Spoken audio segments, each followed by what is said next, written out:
미얀마 정부가 충격적인 결정을 내렸습니다. 일본 시설을 모두 철거하라. 수백억 원을 들여 지어진 일본 시설들, 세계가 인정하는 일본 기술의 결정체였습니다. 그런데 미얀마가 이 모든 것을 포기하고 완전히 다른 길을 선택했습니다. 이유는 단 하나, 한국에서 돌아온 실사단의 충격적인 보고 때문이었습니다. 차관님, 이건 기술이 아닙니다. 이건 마법입니다. 하지만 진짜 충격은 따로 있었습니다. 한국이 미얀마에 제시한 조건을 들은 순간 미얀마 정부 전체가 말을 잃었습니다. 총리는 이런 일이 정말 가능한가? 라며 몇 번이나 되물었고, 강요들은 믿을 수 없다는 표정을 감추지 못했습니다. 그리고 1년 후 전 세계가 미얀마로 몰려들기 시작했습니다. 미국, 유럽, 심지어 일본 전문가들까지 카메라를 들고 달려온 이유는 무엇이었을까요? 과연 한국이 미얀마에서 벌인 전대미문이 프로젝트 뒤에는 어떤 비밀이 숨겨져 있었을까요? 그 전에 좋아요와 구독 버튼 가볍게 한번 눌러주시면 감동 수집가의 정말 따뜻한 격려가 된답니다. 그럼 바로 시작하겠습니다. 저는 파텐나오입니다. 미얀마 기획재정부 차관으로 일하고 있죠. 지금부터 여러분께 들려드릴 이야기는 제가 직접 겪은 놀라운 경험담입니다. 저희 미얀마는 정말 절망적인 상황이었어요. 수도 비엔티안의 거리마다 쓰레기가 산더미처럼 쌓였고 에야와디 강은 시커먼 옷으로 썩어가고 있었습니다. 시민들은 악취 때문에 코를 막고 다녔고 아이들은 피부병으로 고생했어요. 이 문제를 해결하기 위해 정부에서는 긴급 대책반을 꾸렸습니다. 저희 기획재정부가 총괄하고 도시관리국과 공공사업교통부가 함께 협력하는 체계였죠. 그런데 더 큰 문제가 있었습니다. 일본의 원조로 지어진 폐수 처리 시설들이 재구시를 못하고 있었거든요. 차관님, 긴급 상황입니다. 도시관리국의 국장이 사무실 문을 벌컥 열고 들어왔어요. 30년 현장 경력의 베테랑이지만 얼굴이 완전히 일그러져 있었습니다. 무슨 일입니까? 저는 서류에서 고개를 들었어요. 동쪽 구역 3호 폐수 처리장이 완전히 멈춰 섰습니다. 메인 펌프가 고장났는데 부품을 구할 수가 없어요. 국장의 목소리가 떨렸습니다. 저는 한숨을 깊게 쉬었어요. 또 일본 부품 문제군요. 맞습니다. 일본 본사에 연락했더니 특수 제작 부품이라 최소 4개월은 기다려야 한답니다. 그동안 동쪽 구역 20만 명의 생활하수가 그대로 에야와디 강으로 흘러들어갑니다. 국장이 고개를 떨고 왔어요. 저는 책상에 쌓인 일본 원조 관련 서류들을 바라봤습니다. 화려한 표지에는 미얀마 일본 우정에 달리 지속 가능한 발전을 위한 협력이라는 멋진 문구들이 적혀 있었어요. 하지만 속내는 전혀 달랐습니다. 사실 저도 처음엔 일본의 원조에 감사했어요. 수백억 원을 들여 최신 폐수 처리 시설들을 지어줬거든요. 준공식에서 일본 대사는 미얀마의 미래를 위한 선물이라고 말했어요. 그런데 운영이 시작되면서 문제가 드러났습니다. 국장, 솔직히 말해봅시다. 일본은 국제원조라는 이름으로 장사를 한 거 아닙니까? 제가 직설적으로 물었어요. 국장이 주위를 둘러보더니 목소리를 낮췄습니다. 차관님 말씀이 맞습니다. 처음엔 고마웠어요. 세계 최고 기술이라며 화려한 시설들을 지어줬거든요. 개막식에는 언론도 왔고 일본 기업 사장들이 직접 와서 기념사진도 찍었죠. 그런데 함정이었습니다. 국장의 목소리에 분노가 섞였어요. 모든 핵심 부품이 일본 특허 기술이에요. 다른 나라 제품과 호환이 전혀 안 됩니다. 심지어 볼트와 너트까지도 특수 규격이라 일본에서만 구할 수 있어요. 저는 놀랐습니다. 설마 그 정도까지? 더 심각한 건 기술 매뉴얼입니다. 전부 일본어로 되어 있고 번역본도 주지 않았어요. 우리 기술자들이 고장을 고치려 해도 뭘 어떻게 해야 할지 모르는 상황입니다. 국장이 한숨을 쉬었어요. 저는 분노가 치밀어 올랐습니다. 그러니까 우리는 영원히 일본에 의존해야 한다는 얘기네요. 게다가 수리 비용이 어마어마합니다. 일본 기술자를 부르면 항공료, 숙박비, 기술료에서 하루에 200만 원씩 들어가요. 작년에만 수리 비용으로 30억 원을 썼습니다. 저는 주먹을 쥐었습니다. 이제야 일본의 계산이 보였어요. 시설을 무료로 지어주는 대신 부품과 기술 서비스로 수십 년간 돈을 벌어가는 구조였던 거죠. 그럼 우리가 받은 건 원조가 아니라 얘기군요. 그때 공공사업교통부의 젊은 여성 엔지니어 순톤이 회의실 문을 두드렸어요. 차관님, 들어가도 될까요? 순톤 씨, 들어오세요. 저는 손짓했습니다. 순톤은 이번 환경대책반의 핵심 멤버였거든요. 순톤이 조심스럽게 말했어요. 차관님, 새로운 길을 찾아야 할 때라고 생각합니다. 우리 스스로 일어설 수 있는 길을요. 저는 순톤의 반짝이는 눈빛을 보며 직감했습니다. 이 젊은 엔지니어에게 뭔가 특별한 아이디어가 있다는 걸 말이죠. 수판이 혹시 좋은 생각이 있나요? 제가 물었어요. 네, 차관님. 밤마다 세계 각국의 환경정책을 연구하고 있는데 정말 흥미로운 나라를 발견했습니다. 어느 나라 말입니까? 순톤이 잠시 망설이더니 말했습니다. 바로 대한민국입니다. 저는 의외라는 표정을 지었어요. 한국이 뭐가 특별한가요? 순톤의 말에 저는 정말 놀랐습니다. 한국이라뇨? 물론 저도 한국에 대해서는 어느 정도 알고 있었어요. 삼성, 현대, LG 같은 대기업들이 세계적으로 유명하고 K-팝이나 한국 드라마도 미얀마에서 인기가 많거든요. 하지만 환경 분야에서까지 그렇게 앞선다는 건 처음 들었습니다. 순톤 씨, 한국이 환경 분야에서 뭐가 특별합니까? 제가 궁금해하며 물었어요. 순톤이 노트북을 열더니 화면을 저에게 보여줬습니다. 차관님, 이 사진을 보세요. 화면에 나타난 건 정말 충격적인 모습이었어요. 시커먼 강물이 흐르고 있었고 강변에는 쓰레기가 산더미처럼 쌓여 있었습니다. 공장 굴뚝에서 나오는 검은 연기가 하늘을 뒤덮고 있었고 강물은 완전히 죽어 있었어요. 이건 지금 우리 에어와디 강보다 더 심각해 보이는군요. 국장이 깜짝 놀라며 말했습니다. 맞습니다. 이게 1970년대 한국의 한강입니다. 차관님. 순톤이 조용히 말했어요. 저도 정말 놀랐습니다. 우리 에어와디 강도 심각하지만 이 사진 속 한강은 정말 절망적이었거든요. 물고기는 물론이고 어떤 생명체도 살 수 없을 것 같았어요. 이게 정말 한강입니까? 지금 한국 서울을 흐르는 그 한강 말이에요? 네, 차관님. 그런데 이 다음 사진을 보세요. 순톤이 마우스를 클릭했어요. 그 순간 저는 눈을 의심했습니다. 똑같은 한강이었는데 완전히 다른 모습이었거든요. 맑고 푸른 물이 흐르고 있었고 강변에는 아름다운 공원이 조성되어 있었어요. 시민들이 산책하고 있고 아이들이 뛰어놀고 있었습니다. 이게 정말 같은 강입니까? 저는 믿을 수가 없었어요. 네. 차관님. 불과 30년 만에 완전히 달라진 모습입니다. 순톤의 목소리에 흥분이 묻어났어요. 그런데 국장이 회의적인 표정을 지었습니다. 순톤 씨, 이런 급진적인 변화가 정말 가능한 건가요? 좀 과장된 것 같은데요? 아닙니다. 국장님. 한국은 체계적이고 과학적인 접근을 했어요. 하수 종말 처리장을 대거 건설했고 산업회수를 엄격하게 관리했습니다. 국장이 고개를 저었습니다. 하지만 우리 상황과는 완전히 다르잖아요. 한국은 이미 산업화된 나라였고 우리는 그렇지 못해요. 같은 방법이 통할 리 없어요. 저는 국장의 말에도 일리가 있다고 생각했어요. 입니다. 한국과 우리는 경제 수준이 다르니까요. 게다가 차관님, 국장이 현실적으로 말했습니다. 일본 시설의 문제점을 그렇게 욕했지만 그래도 세계적으로 검증된 기술이에요. 한국 기술은 아직 검증이 부족하지 않을까요? 순톤이 당황하며 반박했어요. 하지만 국장님, 일본 방식으로는 우리가 영원히 의존적일 수밖에 없어요. 그렇다고 해서 검증되지 않은 기술에 우리 미래를 맡길 순 없어요. 만약 한국 기술도 실패한다면 어떻게 하죠? 국장이 계속 말했습니다. 차라리 일본 시설의 운영 방법을 개선하는 게 안전해요.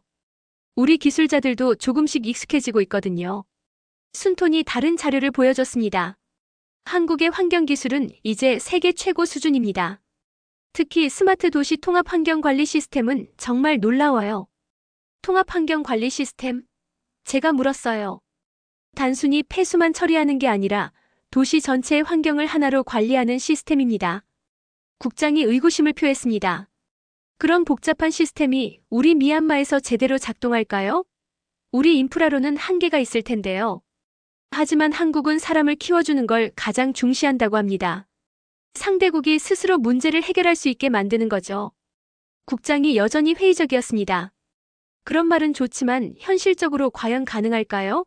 일본도 그런 약속을 했었는데 결과는 보시다시피 아니었습니까? 저는 두 사람의 대립을 보며 고민에 빠졌습니다. 과연 어느 쪽이 맞는 걸까요? 그날 밤 저는 잠을 이룰 수 없었습니다. 순톤이 보여준 한국의 놀라운 변화와 국장의 현실적인 우려가 머릿속에서 계속 맴돌았거든요. 창밖으로 보이는 에아와디 강의 탁한 물을 바라보며 새벽 3시가 되어서야 결심을 굳혔어요. 이대로는 안 되겠다. 새로운 길을 찾아야 해. 다음 날 아침 일찍 저는 순톤을 불렀습니다. 순톤 씨, 한국에 대해 더 자세히 알아봅시다. 정확한 자료가 필요해요. 네, 차관님. 순톤의 얼굴이 환해졌어요. 일주일 동안 순톤은 한국의 환경 정책을 풀리사이 뒤졌습니다. 그리고 가져온 자료는 정말 놀라웠어요. 한국은 1960년대만 해도 1인당 국민 소득이 8달러에 불과한 최빈국이었습니다. 미얀마보다도 가난했던 나라였어요. 그런데 지금은 3만 달러가 넘는 선진국이 되었습니다. 차관님, 이걸 보세요. 순톤이 흥분해서 말했습니다. 한국은 우리와 똑같은 절망에서 시작했어요. 아니, 더 심했을지도 모르죠. 자료를 보니 정말 그랬어요. 한국 전쟁으로 모든 인프라가 파괴되었고 사람들은 굶주렸습니다. 도시는 폐허였고 산업 기반은 전무했어요. 하지만 한국은 포기하지 않았습니다.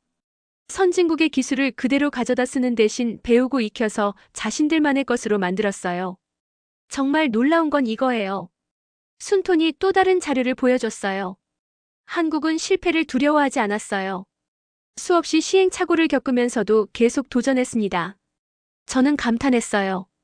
그러니까 완벽한 기술을 받아서 쓰는 게 아니라 스스로 만들어가면서 배운 거군요. 맞습니다. 예를 들어 철강 산업만 봐도 그래요. 처음엔 일본 기술을 도입했지만 한국 사람들은 거기서 멈추지 않았어요. 개선하고 발전시켜서 결국 일본을 뛰어넘었죠. 순톤이 환경 분야 자료를 더 보여줬습니다. 환경 기술도 마찬가지예요. 처음엔 유럽과 미국 기술을 배웠지만 한국 실정에 맞게 개선했어요. 그래서 지금은 오히려 한국 기술을 배우러 선진국에서 오고 있다고 해요. 정말입니까? 네. 차관님. 특히 한국의 스마트 환경 시스템은 세계적으로 인정받고 있어요. 현실적이고 실용적이라는 게 가장 큰 장점이죠. 저는 점점 확신이 서기 시작했어요. 하지만 국장을 설득하는 게 문제였죠. 국장은 여전히 일본 기술에 대한 믿음을 버리지 못하고 있었거든요. 국장을 다시 불러보세요. 국장이 들어오자 순톤이 새로운 자료를 준비했습니다. 국장님, 한국의 원조 방식이 얼마나 다른지 보세요. 화면에는 한국이 지원한 동남아시아 국가들의 사례가 나왔어요. 베트남, 인도네시아, 필리핀 등의 성공 사례들이었습니다. 이 나라들을 보세요. 투파니가 설명했어요. 한국이 지원한 환경시설들이 지금도 잘 작동하고 있어요. 그 나라 사람들이 직접 운영하면서 말이죠. 국장이 관심을 보이기 시작했습니다. 정말입니까? 일본 기술처럼 고장나지 않나요? 오히려 더 안정적이에요. 왜냐하면 현지 상황에 맞게 설계했거든요. 그리고 무엇보다 현지 기술자들이 완전히 이해하고 운영할 수 있게 만들었어요. 저는 깜짝 놀랐습니다. 그럼 기술 의존성 문제가 없다는 말인가요? 네. 차관님, 한국의 원조 철학은 완전히 달라요. 상대방이 자립할 수 있게 만드는 게 목표예요. 그래서 기술 전수와 인재 양성에 가장 많은 투자를 한다고 해요. 국장의 표정이 달라지기 시작했어요. 그럼 우리 기술자들도 그 시스템을 완전히 익힐 수 있다는 얘기입니까? 물론입니다. 한국은 기술 전수를 가장 중요하게 생각해요. 상대방이 완전히 자립할 때까지 끝까지 도와줍니다. 순톤이 더 구체적인 사례를 보여줬습니다. 베트남의 경우를 보세요. 처음엔 한국 전문가들이 와서 도왔지만 3년 후에는 베트남 기술자들이 완전히 독립해서 운영하고 있어요. 심지어 주변국의 기술 자문까지 해주고 있다고 해요. 국장이 고개를 끄덕였습니다. 그런 검증된 사례가 있다면 믿을 만하군요. 저는 결정했습니다. 좋습니다. 그럼 한국 정부에 정식으로 접촉해봅시다. 어떻게 하실 건가요, 차관님? 저는 깊게 숨을 들이쉬었습니다. 먼저 우리가 직접 확인해야겠어요. 한국의 기적이 진짜인지 우리 눈으로 봐야 합니다. 순톤이 깜짝 놀랐습니다.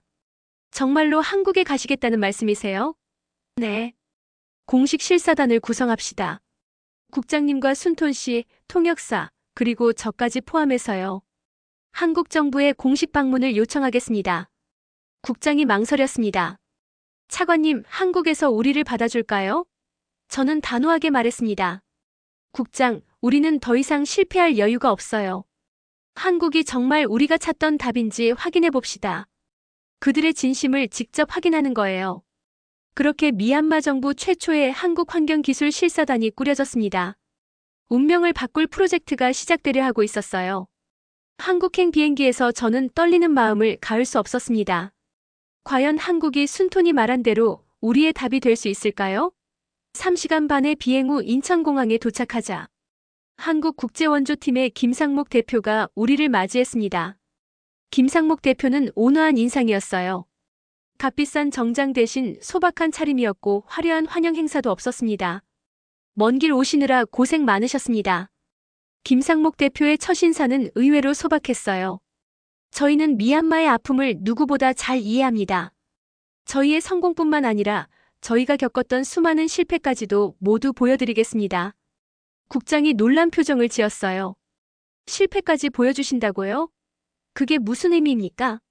통역사가 신속하게 번역하자 김상목 대표가 답했습니다. 네, 맞습니다. 성공만 보여드리면 진짜 도움이 안 되거든요. 우리가 어떤 시행착오를 겪었는지, 어떻게 극복했는지를 아셔야 미얀마에서도 같은 실수를 하지 않으실 테니까요. 저는 깜짝 놀랐습니다. 일본 담당자들은 항상 완벽한 모습만 보여주려 했는데 한국은 실패까지 공개한다뇨. 이런 접근 방식은 처음이었어요.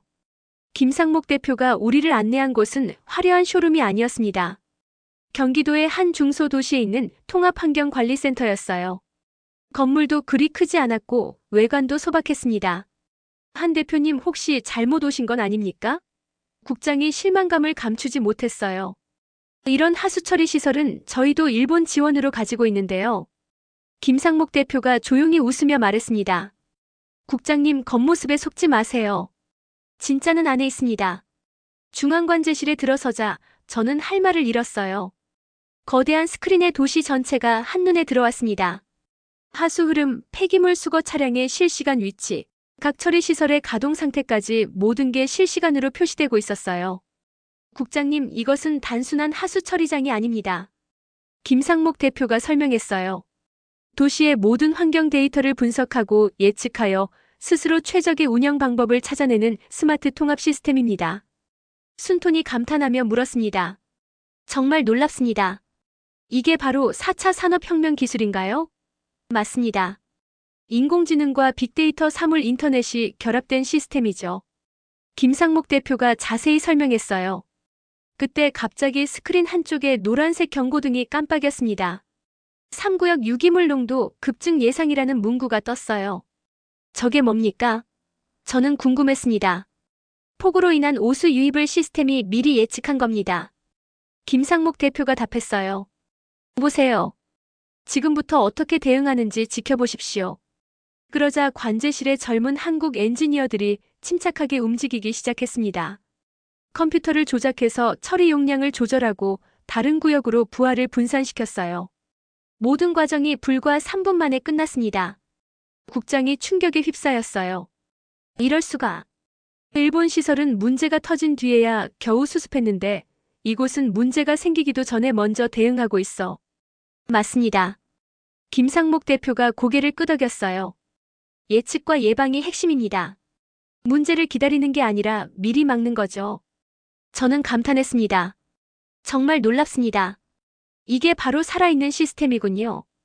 그런데 더 놀라운 건 따로 있습니다. 김상목 대표가 미소를 지었어요. 이 시스템을 운영하는 엔지니어들을 보세요. 저는 관제실을 다시 둘러봤어요. 젊은 한국 엔지니어들이 능숙하게 시스템을 다루고 있었는데 그들 사이에 외국인 엔지니어들도 섞여 있었습니다. 저분들은 누구십니까? 베트남, 필리핀, 인도네시아에서 온 연수생들입니다. 지금 이 시스템을 배우고 있어요. 자기 나라로 돌아가서 똑같은 시스템을 구축할 예정입니다. 순톤이 눈을 빛냈어요. 그럼 미얀마 기술자들도 여기서 배울 수 있다는 말씀이시죠? 물론입니다. 그게 바로 저희 방식입니다. 기술을 주는 게 아니라 기술자를 키우는 거예요. 국장이 한국 엔지니어에게 다가가서 질문했어요. 이 시스템이 고장나면 어떻게 하십니까? 저희가 직접 고칩니다. 젊은 엔지니어가 자신있게 답했어요. 모든 부품의 도면과 제작법을 다 알고 있거든요. 필요하면 부품도 자체 제작할 수 있어요. 그 순간 국장의 얼굴이 완전히 바뀌었습니다. 30년 현장 경험이 알려주고 있었어요. 이것이야말로 진정한 기술 자립이라는 걸 말이죠. 김상목 대표는 우리를 또 다른 곳으로 안내했습니다. 한국국제원조팀의 연수센터였어요. 그곳에서 저는 일본과 완전히 다른 한국만의 철학을 목격하게 되었습니다.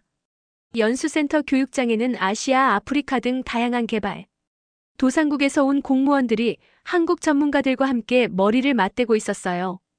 그런데 놀라운 건 한국 전문가들이 일방적으로 가르치는 게 아니라는 점이었습니다. 여러분 나라의 지형 특성은 어떻습니까? 한국 교수가 베트남 공무원에게 물었어요.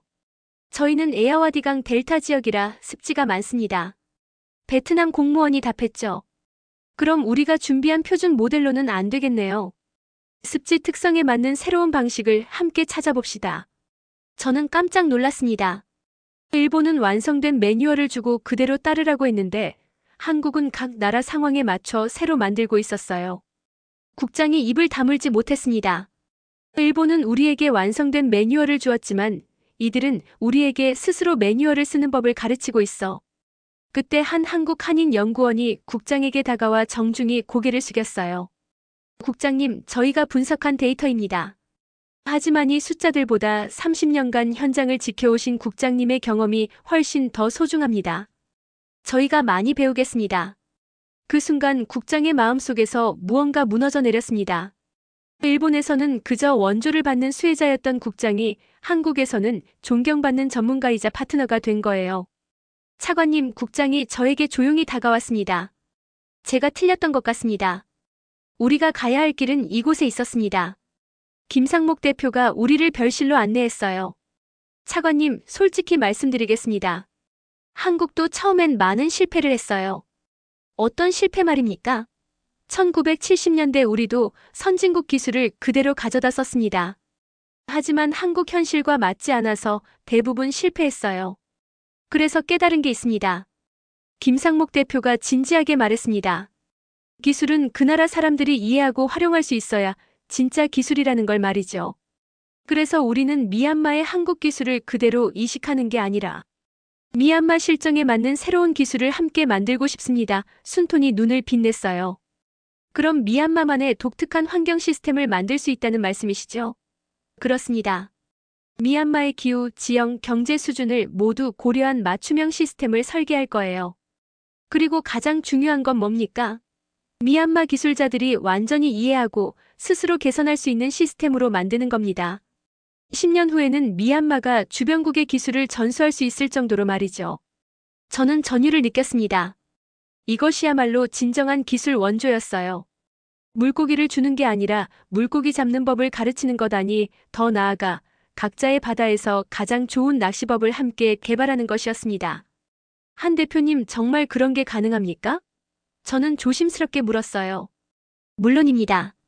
실제로 베트남이 그랬거든요. 지금 베트남은 우리가 함께 개발한 기술로 캄보디아와 미얀마의 기술 자문을 해주고 있어요. 국장이 감탄했습니다. 정말 놀랍군요.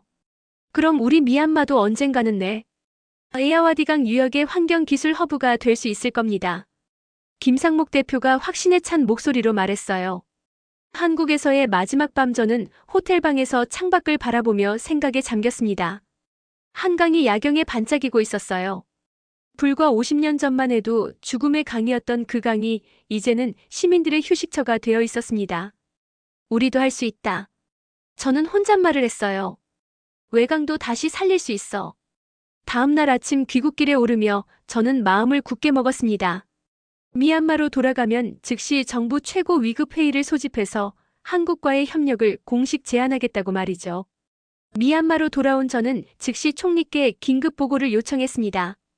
총리는 제 보고를 듣고 바로 국가 최고 지도자 회의를 소집했어요.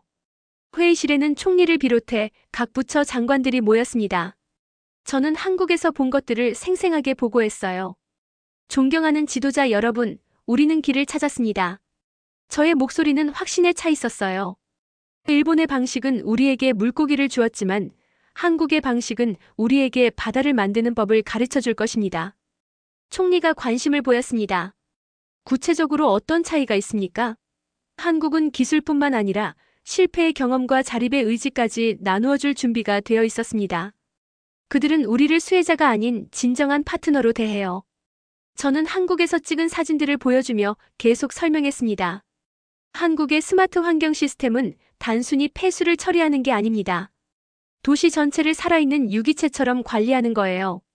문제가 생기기 전에 미리 예측하고 대응합니다. 재정부 장관이 현실적인 질문을 던졌습니다. 그런데 한국이 우리에게 무엇을 요구합니까? 대가로 뭘 원한다고 했나요? 저는 놀란 표정을 지었어요. 그게 가장 놀라운 점이었습니다. 한국은 아무것도 요구하지 않았어요. 그냥 도와주겠다고 했습니다. 회의실이 갑자기 조용해졌어요. 모든 참석자들이 믿을 수 없다는 표정을 지었습니다. 외교부 장관이 의구심을 표했습니다. 설마 그럴 리가요? 세상에 공짜는 없는데요. 저도 그렇게 생각했습니다. 저는 솔직하게 말했어요. 그래서 김상목 대표에게 직접 물어봤어요. 한국이 우리에게 바라는 게 뭐냐고요? 뭐라고 답했습니까? 김상목 대표가 이렇게 말했어요. 한국도 과거에 가난했을 때 도움을 받았다고 이제는 다른 나라를 도울 차례라고 했습니다. 그게 한국의 철학이라고 하더군요. 국장이 보조 설명을 했습니다. 저도 30년간 이 분야에서 일했지만 이런 경우는 처음이었습니다. 일본은 항상 뭔가를 요구했거든요. 기업 진출이든 정치적 영향력이든 말이죠. 순톤이 열정적으로 말했습니다. 한국 전문가들은 우리가 완전히 자립할 때까지 끝까지 가르쳐준다고 약속했어요. 미얀마 그린 리더 양성 프로그램도 무료로 제공한다고 했습니다. 교육부 장관이 놀라며 물었습니다. 정말 무료로요? 연수비 체제비까지 다 한국에서 부담한다는 얘기입니까? 네네, 맞습니다. 저는 고개를 끄덕였어요. 우리 기술자들의 한국 연수 비용을 모두 한국에서 지원하겠다고 했어요. 재정부 장관이 여전히 의심스러워했습니다. 그런 일이 가능할까요? 수백억 원이 들어갈 텐데요. 한국은 이미 베트남, 필리핀, 인도네시아에서 그렇게 해왔어요. 저는 확신에 찬 목소리로 말했습니다. 그리고 그 나라들은 모두 성공했습니다. 지금은 오히려 주변국을 도와주고 있어요. 총리가 신중하게 말했습니다. 정말 놀라운 일이군요. 하지만 혹시 나중에 요구사항이 생기는 건 아닐까요? 그것도 물어봤습니다. 저는 미소를 지었어요. 김상목 대표가 이렇게 답했어요. 한국의 유일한 바람은 미얀마가 성공하는 것뿐이라고. 그래서 언젠가 미얀마도 다른 나라를 도울 수 있게 되면 좋겠다고 했습니다. 회의실에는 감동적인 침묵이 흘렀습니다. 모든 참석자들이 한국의 진심을 느끼고 있었어요. 총리가 결단을 내렸습니다. 캄 차관 한국 정부에 공식 요청서를 보내십시오. 대한민국의 위대한 경험을 바탕으로 미얀마가 스스로 일어설 수 있도록 도와달라고 정중히 요청하겠습니다. 총리가 잠시 생각하더니 덧붙였어요. 그리고 우리도 언젠가는 한국에 도움을 줄 수 있는 날이 오기를 바란다고 전해주십시오. 지금은 받기만 하지만 나중에는 함께 다른 나라를 도울 수 있는 파트너가 되고 싶다고 말이죠. 며칠 후 놀랍게도 한국의 답변이 즉시 왔습니다. 양국은 50만 달러 규모의 도시환경 개선 사업 협약을 체결하기로 했어요. 그날 밤 저는 혼자 집무실에서 깊은 생각에 잠겼습니다. 한국이 우리에게 베풀어주니 은혜를 어떻게 갚을 수 있을까요? 저는 마음속으로 다짐했어요. 언젠가 우리 미얀마도 다른 나라를 도울 수 있는 힘을 키우겠다. 한국이 우리에게 해준 것처럼 우리도 어려운 나라를 도와주겠다. 이 은혜를 절대 잊지 않겠다. 한국과의 약속은 이제 막 시작에 불과했습니다. 진짜 기적은 이제부터 시작될 거였어요. 협약서의 잉크가 마르기도 전에 한국의 약속은 신속하고도 강력하게 현실로 옮겨지기 시작했습니다. 한국의 환경 전문 기업들은 미얀마의 기후와 지형적 특성을 완벽하게 고려한 맞춤형 자원 회수 시설과 폐수 처리 시스템 설계를 시작했어요. 저는 한국 엔지니어들의 세심함에 놀랐습니다. 그들은 BNT 안의 우기와 건기 강수량 차이, 에아와디 강의 수위 변화, 심지어 미얀마 사람들의 생활 패턴까지 모든 걸 고려했어요. 마치 생명을 불어넣듯 한치의 오차도 없이 정교하게 미래의 청사진을 그려나갔습니다. 차관님, 이걸 보세요. 순톤이 흥분해서 설계도를 보여줬어요. 한국 엔지니어들이 우리 지역 특성에 맞춰 완전히 새로운 시스템을 설계했어요. 설계도를 보니 정말 놀라웠습니다. 기존 일본 시설들을 최대한 활용하면서도 한국의 스마트 기술을 접목한 혁신적인 설계였어요. 버려야 할 것은 하나도 없었습니다. 동시에 약속했던 미얀마 그린 리더 양성 프로그램이 본격적으로 가동되었습니다. 미얀마 전역에서 치열한 경쟁을 뚫고 선발된 공무원과 엔지니어들이 꿈에 그리던 한국 땅을 밟았어요. 순톤도 그 자랑스러운 일원이었습니다. 차관님, 한국 연수 첫날 보고드립니다. 순톤이 화상통화로 연락했어요. 그녀의 얼굴은 흥분으로 상기되어 있었습니다. 어떤가요? 적응은 잘 되고 있나요? 놀랍습니다. 한국국제원조팀의 연수원에서 도시계획, 환경정책, 주민참여 프로그램 등 미얀마의 지속 가능한 발전에 필요한 모든 지식을 배우고 있어요. 순톤은 처음에는 낯선 시스템에 어려움을 겪었다고 했어요. 하지만 한국 전문가들의 따뜻한 격려와 헌신적인 가르침 속에서 하루가 다르게 성장해 나갔습니다. 특히 한국의 여성 엔지니어들이 현장에서 주도적으로 프로젝트를 이끄는 모습을 보고 깊은 영감을 받았어요. 순톤의 목소리에 자신감이 묻어났어요. 저도 미얀마 환경기술의 미래를 책임질 차세대 리더로 거듭나고 있습니다. 한편 한국의 환경 분야 베테랑 전문가들로 구성된 메콩 드림팀은 미얀마 현지로 파견될 준비를 하고 있었습니다. 저는 김상목 대표와 통화하며 그들의 계획을 들었어요. 차관님, 저희 팀의 임무는 단순히 시설을 감독하는 게 아닙니다. 김상목 대표의 목소리는 열정으로 가득했어요. 미얀마 스스로 환경 문제를 해결하고 경제를 성장시킬 수 있는 녹색 성장 자립의 씨앗을 심는 거예요. 구체적으로 어떻게 하실 건가요? 저희가 그 씨앗이 풍성한 열매를 맺을 수 있도록 든든한 버팀목이 되어드리겠습니다. 과거 새마을 운동 지도자들이 그랬던 것처럼 진심으로 현지와 동화되어 변화를 이끌어낼 준비가 되어 있어요. 국장도 변화하고 있었습니다. 한국에서 돌아온 후 국장은 완전히 다른 사람이 되었어요. 도시관리국 동료들에게 자신이 한국에서 보고 배운 것들을 열정적으로 전수하고 있었습니다. 동지들이여. 국장이 직원들 앞에서 외쳤어요. 미얀마의 심장이 녹색 희망으로 다시 뛰기 시작했습니다. 처음에는 반신반의하던 동료들도 국장의 빛나는 눈빛과 한국 시스템의 우수성에 대한 생생한 증언에 점차 마음을 열고 함께 배우기 시작했습니다. 저 위대한 한국의 철학과 우리의 열정이 만난다면 우리는 반드시 해낼 수 있습니다. 국장의 외침에 동료들의 눈빛이 뜨겁게 타올랐어요. 에아와디 강의 새로운 역사는 바로 우리 손으로 쓰는 것입니다. 저는 이 모든 변화를 지켜보며 가슴이 뜨거워졌습니다. 한국이 우리에게 선물한 것은 단순한 돈과 기술이 아니었어요. 그것은 바로 우리 스스로 미래를 바꿀 수 있다는 자신감과 침체되었던 이 땅에 새로운 활력을 불어넣을 희망이었습니다. 곧 한국의 시스템이 미얀마 도시 곳곳에 뿌리내려 새로운 희망을 싹 틔울 그날이 다가오고 있었어요. 1년 후 저는 시범 운영이 시작된 BNT안을 바라보며 놀라움을 감출 수 없었습니다. 한국의 시스템이 도입되기 시작한 도시의 아침이었어요. 과거와 현재 그 극명한 대비는 정말 기적 같았습니다. 과거 비가 쏟아지는 BNT안의 밤을 떠올려 봅시다. 미얀마의 젊은 엔지니어들은 허리까지 차오른 흙탕물 속에서 역류한 하수관을 뚫기 위해 사투를 벌이고 있었어요. 악취가 코를 찔렀고 아이들은 피부병으로 고통받았습니다.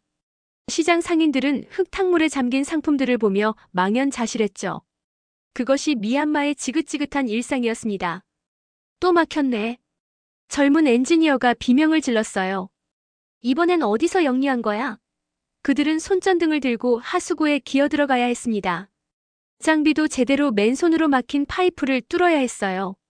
하지만 지금은 어떤가요? 국장은 이제 관제센터의 모니터 앞에서 한국에서 연수를 받고 돌아온 젊은 미얀마 엔지니어들과 함께 도시의 혈관을 관리합니다.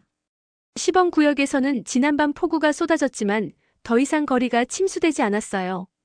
스마트 시스템이 모든 것을 예측하고 대비했기 때문입니다. 국장님, 시범구역 3지점 배수량이 급증하고 있습니다. 한국에서 6개월 연수를 받고 돌아온 젊은 미얀마 엔지니어가 보고했어요. 알겠다. 한국에서 배운 대로 이 지점으로 부하를 분산시켜라. 국장이 침착하게 지시했습니다. 1년 전만 해도 상상할 수 없었던 일이었어요. 네, 지금 자동으로 조절되고 있습니다. 또 다른 엔지니어가 컴퓨터 화면을 보며 답했어요. 시스템이 스스로 최적화하고 있어요. 시범구역 시장의 한 과일 가게 아주머니는 활짝 웃으며 말했습니다. 이제 비가 와도 가게 걱정이 없어요. 한국이 우리에게 선물한 건 깨끗한 거리뿐만이 아니에요. 바로 이 안심입니다. 옆 가게의 주인도 거들었어요. 예전엔 비만 오면 가게 문 닫고 도망가야 했는데 이제는 오히려 손님이 더 많이 와요. 비 와도 깨끗하니까 사람들이 안심하고 나오거든요. 팍세의 시범마을 이야기도 놀라웠어요. 과거 순토는 오염된 강물 때문에 시름시름 앓는 아이의 손을 잡고 눈물 흘리는 어머니를 보며 엔지니어로서의 무력감을 느꼈습니다. 아이들은 강가에서 마음껏 놀지 못했고 어부들은 더 이상 물고기를 잡을 수 없었어요. 엄마, 왜 물에 들어가면 안 돼요? 어린아이가 물었을 때 어머니는 할 말이 없었어요. 몸에 나쁜 물이야 라고 말할 수밖에 없었죠. 하지만 지금은 다릅니다. 한국의 분산형 폐수처리 시설 시범 운영이 시작된 강가에서 아이들의 웃음소리가 다시 울려 퍼지고 있어요. 수파이는 한국에서 연수를 마치고 돌아온 동료들과 함께 매일 수질을 측정하고 있었습니다. 시범 구역 수질 지수가 계속 좋아지고 있어요. 순톤이 기뻐하며 보고했어요. 한 달 전보다 또 15% 개선됐습니다. 이 속도라면 6개월 후엔 수영도 할 수 있을 것 같아요.